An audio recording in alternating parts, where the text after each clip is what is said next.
This episode is going to explore the Roman legend of Cincinnatus. Legend lies somewhere between myth and history, so we are going to look at this story and attempt to separate the two.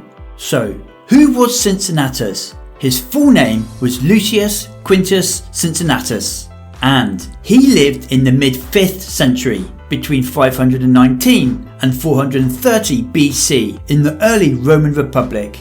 This phase of Roman history is seriously lacking in historical documentation, mainly due to the sacking of Rome by Gauls in 390 BC. So to explain this event, we rely on accounts that were written in much later times. The ancient sources tell us that during this period, tensions were high between the plebs and the patricians in Rome, the plebs being the common people and the patricians the nobility. The plebs were represented by a number of powerful officers known as the tribunes of the plebs. The patricians, on the other hand, consisting of the most powerful families of Rome, monopolised all the other ranks. Our man Cincinnatus came from one of the most influential families of the time, the Quintians, so his loyalties lay with the patricians. The main issue of contention was Terentillus Law, a proposition from a tribune called Terentillus in favour of the plebs. He proposed that 5 commissioners were appointed to codify and define the powers granted to the consuls. The consuls were the most 2 powerful offices in Rome, elected for a 1-year term and open only to the patricians. Terentillus Law was a blatant attempt to curb the power of the consuls by defining the extent of their authority.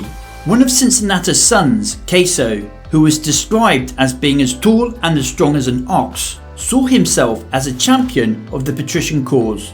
Caeso was a member of a gang of young and radical members of the nobility that were opposed to Terentillus Law. They took action by intimidating anyone speaking in favour of the law in the forum, which often led to violence. In one such encounter, Caeso allegedly punched a man to the ground and in doing so killed him. The brother of the man, who happened to be a tribune called Marcus Vulcius Fictor, brought capital charges against Caeso, who was then arrested awaiting trial. The patricians argued for his release, for he hadn't been convicted yet. The tribunes agreed on the condition that a large sum of money be paid to the people if he failed to turn up for his trial. The condition was accepted. However, Caeso feared the death penalty and fled Rome during the night, going into exile. Although Cincinnatus may have been relieved that his son had escaped the death penalty, he was however lumbered with the payment of a massive fine. The sum of money was so great that in order to pay it, Cincinnatus had to sell almost everything he owned, including his house. So, he then moved into a deserted little cottage on a small plot of land on the outskirts of the city. However, despite all this, Cincinnatus still had a career in the Senate, and after the untimely death of one of the consuls, the Senate was left one consul short. Cincinnatus was appointed to this position at short notice, without an election. He spent his term doing everything he could to block Terentillus Law. When his term was up, despite being asked to continue as consul due to the unusual manner that he was awarded the position, he refused and stepped down, reminding the Senate that to do so would be unlawful. In most cases, the consulship would be the highest office a patrician could hope to achieve. However, just a few years later, further unusual circumstances propelled Cincinnatus to an even greater height. At this time, Rome was surrounded by various Italian tribes. War broke out with the Aequians, a large and ferocious mountain tribe to the west. The 2 consuls elected that year were Lucius Minucius and Gaius Nautius. I know, right, you can't make these names up. The Aequians were led by Claudius Gracchus. He invaded territory which was in violation of a treaty signed with Rome. He then proceeded to Tusculum, causing great damage and looting on his way. There he fortified his position. 2 Roman envoys were sent to lodge Rome's complaint and demand an immediate withdrawal. Gracchus, however, snubbed them completely and told them to lodge their complaint with a large tree nearby. Of course, when the envoys returned to Rome, this did not go down well with the Senate. To make matters worse, Rome was under attack by another tribe, the Sabines, who sent raiding parties into Roman territory. Gaius Nautius remained near Rome to deal with the Sabine raiders. whilst Lucius Minucius raised an army and marched out against the Aequians. Once there, Minucius set up his fortifications not far from the enemy lines. However, it was the Aequians that took the initiative and launched a night attack. By morning, the Aequians managed to construct earthworks around the Roman position. Lucius Minucius found himself trapped and under siege. Some Roman horsemen, however, managed to ride out before it was too late. They rode back to Rome as fast as they could and reported the situation to the Senate. When the news reached Rome, the Senate feared the loss of the entire army, and Rome went into a state of panic. With Gaius Nautius still occupied with the Sabines, the Senate took drastic steps. It was decided to appoint a dictator in order to rescue the army. Once appointed, a dictator had full authority over Rome for a limited period of time in order to fix a specific problem. After some deliberating, the Senate decided to appoint the position to Cincinnatus for a period of 6 months, and so a delegation was sent to his humble farm in order to summon him. There are 2 versions to this legend. The first was that he was found ploughing his field, and the second that he was digging a ditch. Either way, once found, he was asked to get his toga and then was saluted as dictator.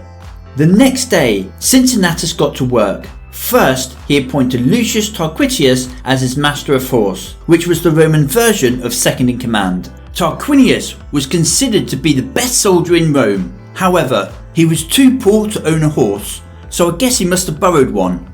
Next, Cincinnatus appeared before the assembly to give the people of Rome his orders. All business was to be suspended and all shops were to be closed. No transactions of any kind were to take place.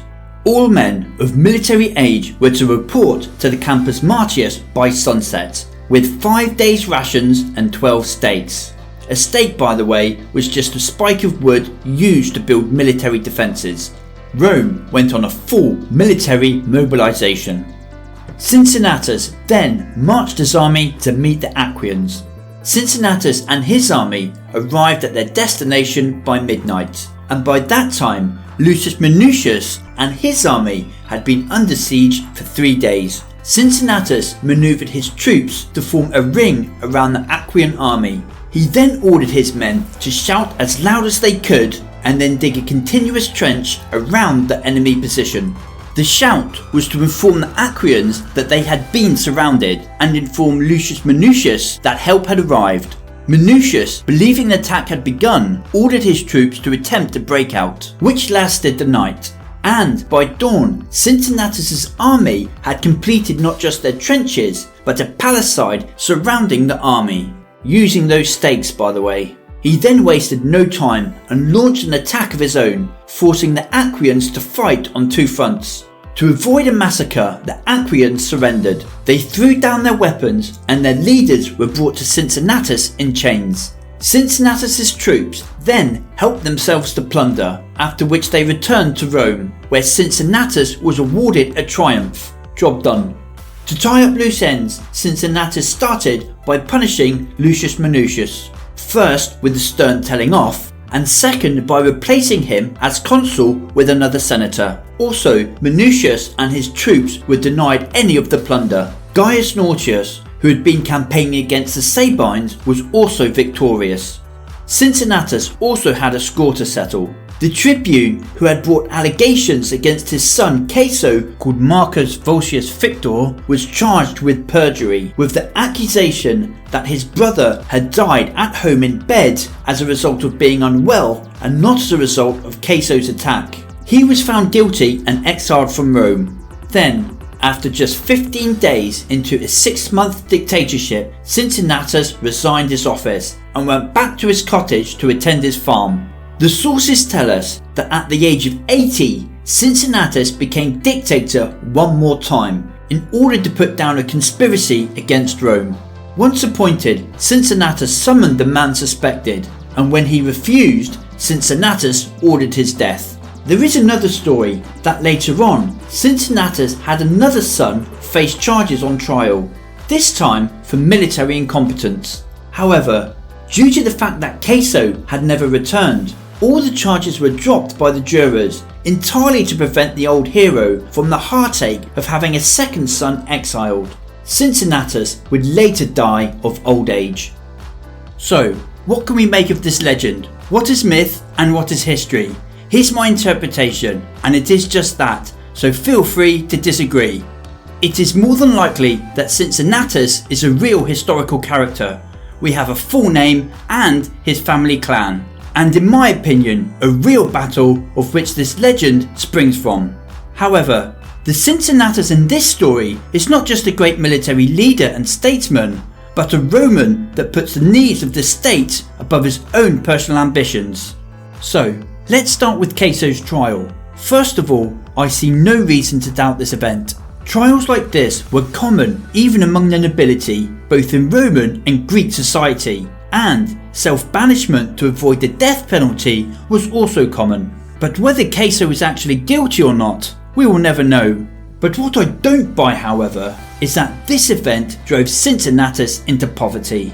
His family, the Quinctians, were one of the most powerful and wealthiest families in Rome at that time. Even during his lifetime, one of his family members, Titus Quintius Capitolinus Barbatus, was elected to consul a whopping 6 times, a very rare feat indeed. The Quinctians were rich and powerful, and I doubt that a legal fine would have made much of an impact on their finances. Cincinnatus was appointed consul without an election, and on top of that, appointed dictator twice, another rare feat. We are led to believe that he was awarded these positions for the quality of his character and that he was the best man for the job.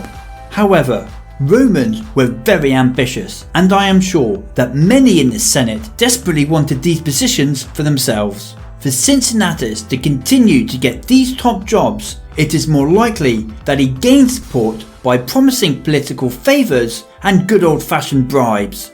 And this simply could not happen if Cincinnatus was in poverty. There does seem to be a theme of poverty in this legend. Even his master of horse could not afford a horse. Again, a member of the nobility too poor to own a horse? I doubt it. So, was Cincinnatus as virtuous as we are led to believe? The sources tell us that the Senate had asked him to stay on as consul after his 1-year term was up, and that Cincinnatus refused to offer on moral grounds. Again, I have difficulty believing this. As I've already mentioned, the Roman nobility were an ambitious lot, and there were only 2 consuls at a time, as well as a limited number of other offices available to run for. So, it makes little sense to me that these aspiring senators would limit their own chances of moving up the ladder simply because they found Cincinnatus to be a good fellow. And if we look at this legend more closely, Cincinnatus' virtue could be called into question for other reasons. Because once appointed dictator, Cincinnatus had won the battle and fulfilled his mandate in just a few days, and yet he remained dictator, so what did he do with the rest of the time? Well, there was the plunder to sort out, and his triumph of course, very important for a victorious hero. But we also know that Cincinnatus replaced Lucius Minucius as consul with a senator of his choosing. And although the blame for the situation does fall on Minucius, it's worth bearing in mind that the position of consul was an elected one. Cincinnatus' mandate was to rescue the army, not to replace senators. Also, I think it is safe to say that Cincinnatus did use his powers of dictatorship to overturn the charges brought against his son Caeso, or at least avenge him, because under his dictatorship the tribune responsible was charged, tried and exiled on the basis that his accusations against Caeso were baseless, and we are provided with an alternative version of events. And let's not forget that the trial of his second son, charged with military incompetence, was also dropped. The sources tell us that he was acquitted out of sympathy that the old man Cincinnatus did not have to bear the burden of having 2 sons in exile. But surely the charges against Caeso were reversed when his accuser was found guilty of lying about them, so what happened to Caeso? The sources do tell us, however, that it was Titus Quintus Capitolinus Barbatus, that very influential family member, who convinced the jurors to drop the charges. So again, I can't help thinking that this acquittal was probably down to his family's powerful influence or even the odd bribe rather than the jurors' sympathy. To conclude this episode, the historical Cincinnatus was a military hero, but his character was probably not the one remembered because it is the legend that has survived the ages. And this can be demonstrated most effectively in the way that George Washington has famously been referred to as the Cincinnatus of his time. Like Cincinnatus, Washington led a fledgling republic and became a military hero. And like Cincinnatus, when the war was won, he gave up his powers for the good of the state.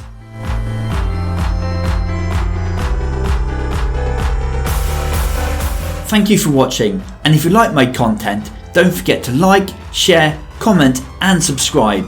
Have a great day.